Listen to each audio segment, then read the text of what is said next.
પુસ્તકનું નામ રાષ્ટ્રીય પ્રગતિના કેટલાક જરૂરી માપદંડો. લેખક પંડિત શ્રી રામ શર્મા આચાર્ય. ઓડિયો 1. પ્રગતિના જુસ્સામાં અવગતિ તરફ ન વધો. વિશ્વની વસ્તી ખૂબ ઝડપથી વધી રહી છે. આ વધારો અને તેના પ્રમાણમાં જીવન જરૂરિયાતના સાધનોની માંગ વધારે છે. જરૂરિયાત અને તેના પુરવઠામાં સમતોલન નહીં થવાથી અસમતોલનની સ્થિતિ પ્રસન્ન થાય છે, જે જુદા જુદા પ્રકારની મુશ્કેલીઓ ઊભી કરે છે. સાધનો મર્યાદિત અને માંગ વધુ છે. આ સ્થિતિમાં તે જરૂરી છે કે ઉત્પાદન વધારી અને માંગને પૂરી કરવી જોઈએ. ઉત્પાદન વધારવાની રીતો કઈ છે? સતત શોષણ કે સારું આયોજન? આ પ્રશ્નનો કાયમી ઉકેલ થવો જોઈએ. એક રીતે એવી છે કે પૃથ્વીને કૃત્રિમ રાસાયણિક ખાતરોનો શરાબ પીવડાવી તેનું વધુમાં વધુ શોષણ કરવામાં આવે છે અને થોડા સમય પછી તેને બિલકુલ ઉજ્જડ સ્થિતિમાં પહોંચાડી દેવામાં આવે. બીજો રસ્તો એ છે કે આ નિરાપદ સંકટોને દૂર કરવા ઉત્પાદન વધુ મળે તેવા પરિણામોનો પ્રયોગ કરી ઉત્પાદન વધારવું જોઈએ. સાચે જ નિરર્થક રીતે પડી રહેલી જમીન જે લાખો કરોડો એકરમાં છે તે થોડી ઘણી સુધારીને ખેતી લાયક બનાવી અને કામમાં લેવી જોઈએ. દરેક વિચારશીલ વ્યક્તિ બીજા રસ્તાનો લાભ લેવા પ્રયત્નો કરશે. કારણ એ છે કે કૃત્રિમ ખાતરોના પ્રયોગથી તાત્કાલિક ઉત્પાદન વધશે, પણ દૂરોગામી પરિણામોની દ્રષ્ટિથી આ અદૂરદર્શી પ્રયત્ન ખરેખર ભારે હાનિકારક છે. કૃષિ વિશારદોના નવીનતમ તારણો બતાવે છે કે પૃથ્વી પોતાની ઉત્પાદન શક્તિ રાસાયણિક ખાતરોના પ્રયોગથી ખૂબ ઝડપથી ગુમાવે છે. આખા વિશ્વમાં આ અવળા પ્રયાસથી ઉજ્જડ જમીનનો વિસ્તાર વધતો જાય છે. અમેરિકન વૈજ્ઞાનિક ડોક્ટર માઇકલ મેકલોરી હાર્વર્ડ યુનિવર્સિટીના પ્રોફેસર છે. પેરિસમાં થયેલી એક પર્યાવરણ ચર્ચા સભામાં તેઓએ ચેતવણી આપતા કહ્યું છે કે વાયુમંડળની મહત્વપૂર્ણ સપાટી સ્ટ્રેટોસ્ફિયર, જે પૃથ્વીને અલ્ટ્રાવાયોલેટ રેડિયેશનના ખરાબ પ્રભાવથી બચાવે છે, તે નિરંતર ઢીલી પડી રહી છે. અલ્ટ્રાવાયોલેટ વિકિરણોથી રક્ષણ કરનાર સ્ટ્રેટોસ્ફિયરમાં ઓઝોનનો ઘટાડો ઝડપથી થઈ રહ્યો છે. એવી શક્યતા છે કે ઓઝોન સપાટીની 10% ક્ષમતા આ સદીના અંત સુધીમાં નાશ પામશે. એનું કારણ પ્રોફેસર માઇકલે રાસાયણિક ખાતરોથી થતા ઝેરયુક્ત પ્રદૂષણને બતાવ્યું અને શક્યતા છે કે આ રક્ષા કવચ ઢીલું પડવાથી આંતરરક્ષીય હાનિકારક વિકિરણોથી પૃથ્વી પોતાનું રક્ષણ કરી શકશે નહીં, જેનો પહેલો પ્રભાવ વૃક્ષ અને વનસ્પતિના અંકુરણ અને વિકાસ ઉપર પડશે. પૃથ્વીની ઉત્પાદન શક્તિ પણ આ ઘાતક રેડિયેશનના પ્રભાવ નીચે આવશે અને પોતાની ઉત્પાદન શક્તિ ગુમાવશે. વૈજ્ઞાનિક તથ્યો ઉપર પ્રકાશ પાડતા તેઓએ કહ્યું કે કૃત્રિમ ખાતરોનું અંતિમ સ્વરૂપ ગેસના રૂપમાં નાઇટ્રોજન ઓક્સાઇડ છે, જે વાયુમંડળની ઓઝોન સપાટીનો નાશ કરે છે. આજે સમગ્ર વિશ્વમાં લગભગ નાઇટ્રોજનયુક્ત જુદા જુદા રાસાયણિક ખાતરોનું વેચાણ 5 કરોડ ટન છે. એવું અનુમાન છે કે સન 2000ની સાલ સુધીમાં આ વેચાણ 20 કરોડ ટનનું થઈ જશે.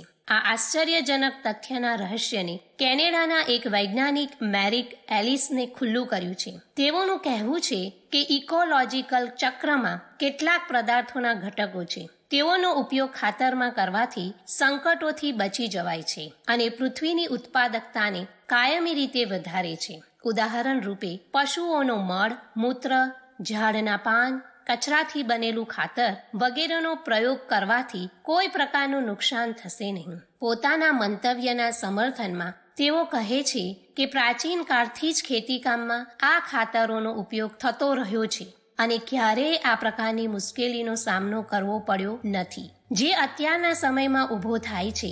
ઓઝોન પટનું નુકસાન થવાને લીધે ના એકલી પૃથ્વીની ઉત્પાદનમાં ઘટાડો થશે, પણ પ્રાણી જીવન મુશ્કેલીમાં આવી પડશે. પાકનું જીવજંતુઓથી રક્ષણ કરવા જે જંતુનાશક દવાઓનો પ્રયોગ આડેધડ કરવામાં આવે છે, તેનાથી કેટલીય મુશ્કેલીઓ પેદા થઈ છે. આપણા દેશમાં 44 પ્રકારની મારક દવાઓ લગભગ 80,000 ટન જેટલી દર વર્ષે વપરાય છે.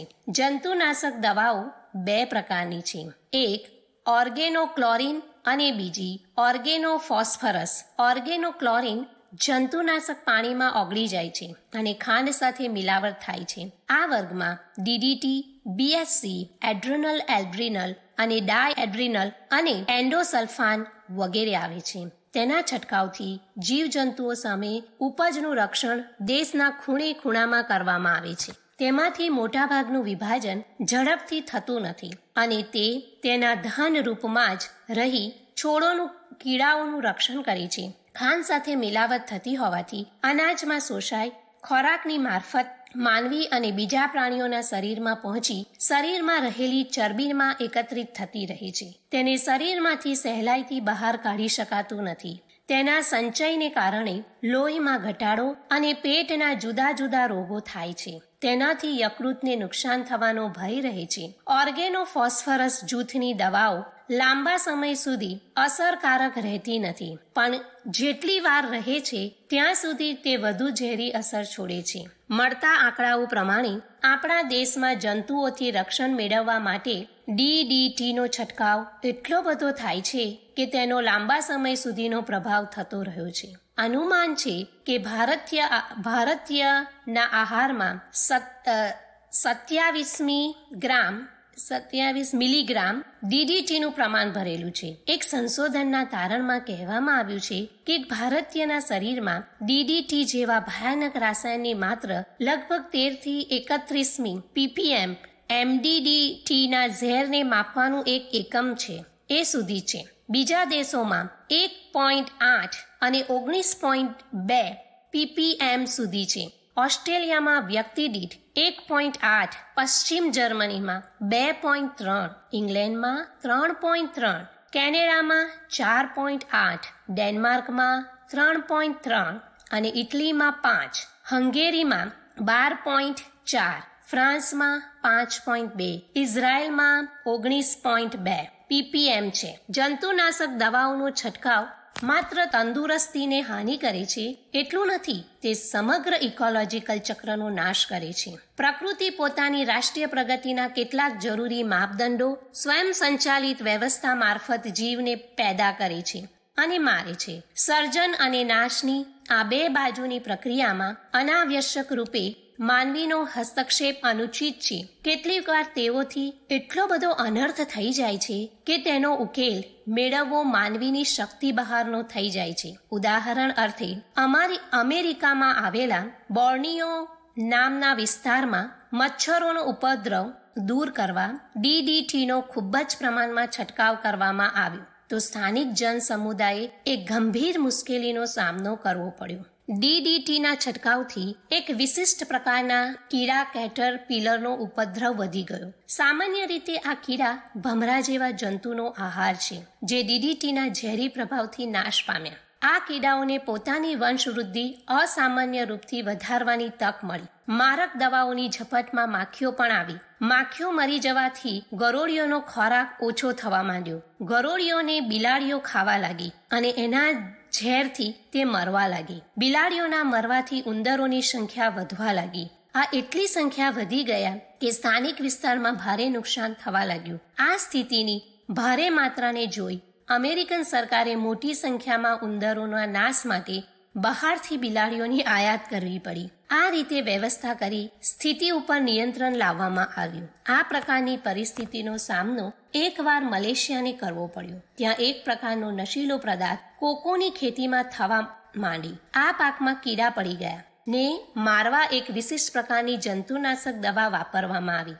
દવાના છંટકાવ થયા પછી તરત જ આશ્ચર્યજનક પરિવર્તન એ જોવા મળ્યું કે ઝેરી કીડાઓની કેટલીક બીજી જાતો પેદા થઈ જે પહેલા જોવા મળતી ન હતી. તેમાંથી અંતે વેમવર્મ નામની એક એવી નુકસાનકારી કીડાની જાતિ પેદા થઈ જે કોઈ દવાથી મરતી નથી. તે કીડાઓને મારવા ઝેરી દવાઓની માત્રા વધારી દેવામાં આવી. પરિણામ એ આવ્યું કે કીડાઓ તો મર્યા નહીં પણ છોડ ખરેખર ઝેરીલા બની ગયા. સંજોગો વસાત ભમરા જેવા જંતુઓના વિશાળ ઝુંડ ત્યાં પહોંચી જતા તે હાનિકારક કીડાઓને ખાવા લાગ્યા. પાસેના બચી ગયેલા છોડ ઉપરનું સંકટ કેટલાક ઠેકાણાને દૂર થયું. પ્રચલિત માન્યતા છે કે માટી નિર્જવ છે અને તેમાં જે કીડાઓ મળી આવે છે ઉપજને નુકસાન પહોંચાડે છે. થોડા અંશે આ વાત સાચી છે, પણ કૃષિ વિજ્ઞાનના નવા સંશોધનોથી પરિણામ પ્રાપ્ત થયું છે કે માટીમાં ઉપજને હાનિ પહોંચાડતા કીડા કરતા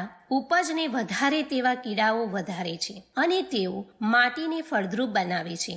બીટલ્સ, ટર્માઇટ, કીટર્સ વગેરે જુદા જુદા પ્રકારના કીડા ખેતીના કામમાં અસાધારણ રીતે મદદ કરે છે. ખેતીમાં પ્રયોગ કરી આધુનિક જંતુનાશક દવાઓ આ કીડાઓ લાભકારી કે હાનિકારક છે તેનો ભેદભાવ રાખ્યા વગર નાશ કરી નાખે છે. પરિણામે ખેતીમાં મદદ કરનારા ઉપયોગી જીવજંતુઓનો લાભ મળતા અટકી જાય છે. આ નુકસાન એટલું બધું છે કે જેની પુરવણી બીજી કોઈ કૃત્રિમ રીતે થઈ શકે તેમ નથી. ધી સાયલન્ટ સ્પ્રિંગ નામના પુસ્તકના લેખક રિચાર્ડ કાસ્ટરસન ઇકોલોજી શાસ્ત્રીના પ્રખ્યાત વિદ્વાન છે. પુસ્તકમાં તેઓ લખે છે કે દવાઓના છંટકાવથી નાના જીવજંતુઓની સૃષ્ટિ ઝડપથી નાશ પામી રહે છે. પરિણામે તેઓના ઉપર આધાર રાખનાર પક્ષીઓનું અસ્તિત્વ ભયમાં આવી ગયું છે. કેટલાક એવા પક્ષીઓ જેઓનું વનસ્પતિના ફૂલના પુનરાગનયનમાં પરોક્ષ પણ મહત્વભર્યું યોગદાન છે, તેઓના નાશ થવાથી વનસ્પતિઓનું જીવન પણ સંકટમાં આવી શકે છે.